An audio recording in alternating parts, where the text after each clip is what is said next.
যে এমন বাংলাদেশ আমরা করতে চাচ্ছি যেটা আমরা এক পরিবার, এটি হলো মূল জিনিস। এখানে পরিবারের মধ্যে কোনো পার্থক্য করা, বিভেদ করা, এটার কোনো প্রশ্ন আসে না। আমরা বাংলাদেশের মানুষ, বাংলাদেশ, এইটি আমরা নিশ্চিত করতে চাই। এটা নিয়ে আর কোনো বাদ বিবাদ ইত্যাদি জানি না।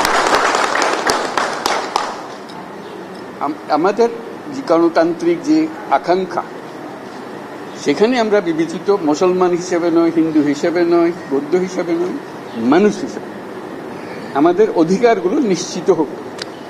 সমস্ত সমস্যার গোড়া হলো আমরা যত প্রাতিষ্ঠানিক আয়োজন এগুলো করেছি সবকিছু পচে গেছে। এই কারণে এই গোলমালগুলো হইতেছে।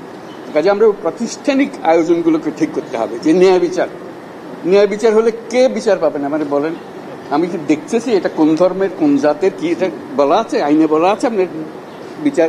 এই সম্প্রদায় হলে ওইখানে ওই আদালতে যাবে, ওই সম্প্রদায় হলে ওই আদালতে। আইন একটা, কার সাধ্য আছে সেখানে বিরোধ করে যে এর রকম একটা, ওর রকম একটা, এটা হতে পারে না। তো আমরা সেইখান থেকে, এটা এমন রোগ, মূলে যেতে হবে।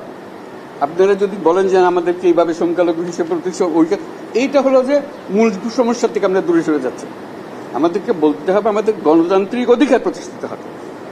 সেটা পেলে আমাদের বাকস্বাধীনতা প্রতিষ্ঠিত করতে হবে। যেগুলো আছে এগুলো করে আমরা নতুন কিছু আমাদের হিউম্যান রাইটস প্রতিষ্ঠা করতে হবে, মানবিক অধিকার প্রতিষ্ঠিত সংবিধানে আছে। এটাই হলো আমাদের মূল লক্ষ্য। আপনারা যদি টেনে টেনে নিয়ে আসেন আমি অমুক, আমি তমুক, আমি, এইটা আবার পুরানো খেলায় চলে গেলেন। এটা আপনাদের ওই স্বীকার করার জন্য যারা বসে আছে তারা এগুলো স্বীকার করবে।